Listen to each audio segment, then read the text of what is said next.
అందరికీ నమస్కారం అండి. ఇప్పుడు నేను ఈ వీడియోలో మొన్న జరిగిన భారతదేశపు ఎన్నికల గురించి షార్ట్‌గా మీకు కొంచెం బ్రీఫ్‌గా ఎక్స్‌ప్లెయిన్ చేద్దాం అని చెప్పి ఇప్పుడు నేను చేస్తున్నాను. ఆల్రెడీ ఇప్పటికే చాలామంది చాలా వీడియోస్ చేసుంటారు. కానీ నేను వాళ్ళు చెప్పిన పాయింట్స్ కన్నా నేను కొన్ని ఒక న్యూ పాయింట్స్ మీ ముందుకు నేను ఇవాళ చెప్తానండి. నరేంద్ర మోడీ గారు ఒకవైపు, మరొక వైపు రాహుల్ గాంధీ గారు. అసలు నరేంద్ర మోడీ గారికి, రాహుల్ గాంధీకి అసలు పోటీ పడ్డానికి కూడా అసలు అర్హత లేదు అని 2019 ఎలక్షన్స్ తర్వాత రాహుల్ గాంధీ గారిని ఎంతోమంది క్రిటిసైజ్ చేశారు. అంటే ఇంక రాహుల్ గాంధీ గారు సీన్ అయిపోయింది, ఇంక కాంగ్రెస్ పార్టీ పని అయిపోయింది, మీకు చేత కాకపోతే పార్టీని మరి ఇంకెవరికైనా ఇచ్చేయండి అని చెప్పి ఎంతో హీనంగా సోనియా గాంధీ గారిని కానీ, ప్రియాంక గాంధీ గారిని కానీ, రాహుల్ గాంధీ ఎంతోమంది ఇది అపోజిట్ పార్టీ వాళ్ళు చాలామంది అన్నారండి. కానీ పాత సామెత ఒకటి ఉంటుంది, మనం ఎక్కడైతే పడ్డామో అక్కడే మళ్ళీ మనం లేచి మనం ఏటో మనం నిరూపించుకోవాలి. నిజంగా రాహుల్ గాంధీ గారు ఆయన చేసిన ఆ భారత్ జోడో యాత్ర, కానీ అది చాలామంది బీజేపీ వాళ్ళ వాదన ఏమంటే అది సక్సెస్ అవ్వలేదని చెప్పి చాలామంది స్టార్టింగ్ అన్నారు.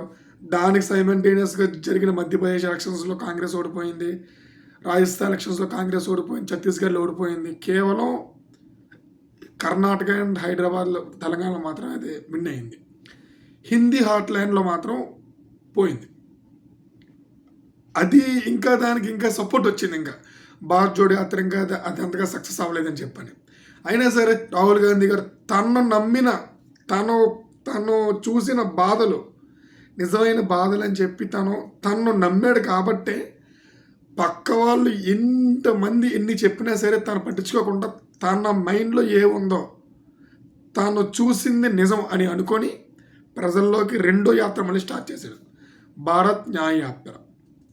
దానికి కూడా చాలామంది చెప్పారు, అయితే రాహుల్ గాంధీ గారు నడుస్తూ అన్నారు, బస్సులో వెళ్తున్నారు, కారులో వెళ్తున్నారు, చాలా చెప్పారు. కానీ అవేం పట్టించుకోలేదు. మీరు ఎన్ని అనుకుంటే అన్ని చెప్పుకోండి అని అవేం పట్టించుకోలేదు. అలాగే నరేంద్ర మోడీ గారు కూడా G20 సమిట్, అసలు G20 సమిట్ అనేది అది రొటేషనల్ ప్రాసెస్లో మన ఇండియాకి వచ్చింది. కానీ వీళ్ళు దాన్ని ఏం చేశారంటే నరేంద్ర మోడీ గారే దాన్ని ఇది G20 సమిట్ మన దేశానికి పట్టుకొచ్చారని చెప్పి దీన్ని పబ్లిసిటీ స్టంట్ వీళ్ళు చేశారు. ఇప్పుడు వీళ్ళు వాదన ఇది. జనాల్లోకి వెళ్ళి సెక్యూరిటీ మొత్తం పక్కన పెట్టేసి వాళ్ళు ఒకళ్ళగా కలిశారు కాబట్టే ఈరోజు కాంగ్రెస్ పార్టీ డబల్ సీట్లు పెరిగాయండి. ఎక్కడ 48, 49 సీట్లు, ఎక్కడ 100 సీట్లు, ఎక్కడ 142 ఉండేదండి యూపీఏ మొత్తం. అది ఇప్పుడు ఇండియా కూడా అయింది 235 దగ్గర చిల్లర ఎంత వచ్చింది. ఇంకా చాలామంది జమ్మూ అండ్ కాశ్మీర్ ఎంపీస్ అందరూ కలిస్తే 240 దగ్గర వీళ్ళకి కూడా వచ్చింది.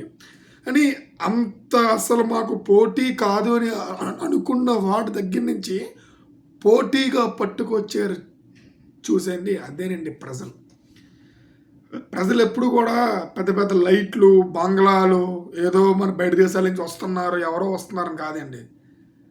ప్రజలకి ఏది ఉపయోగపడింది? G20 సమ్మిట్ వల్ల పేదోడు ఆకలి తీరిందండి.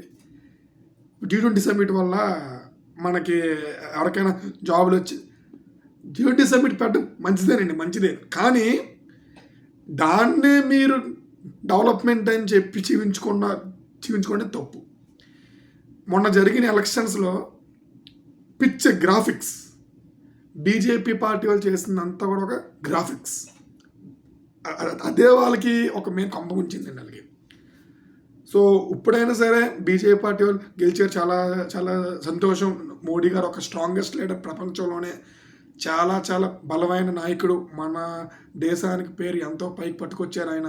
ఇంకా మన దేశం పేరు ఇంకా నంబర్ 1 పొజిషన్కి వెళ్ళాలని చెప్పి కోరుకుంటూ, ప్రజలు ఒక కష్టాలను కూడా అదే విధంగా సినిమాటిక్ గ్రాఫిక్స్ని బయటకు వచ్చి ప్రజల కష్టాలు కూడా చూసి ప్రజల బాధలు కూడా అన్నీ కూడా నెరవేర్చాలని చెప్పని నూతన ప్రధానమంత్రి గారికి స్వాగతం అండి. నమస్తే. Thank you.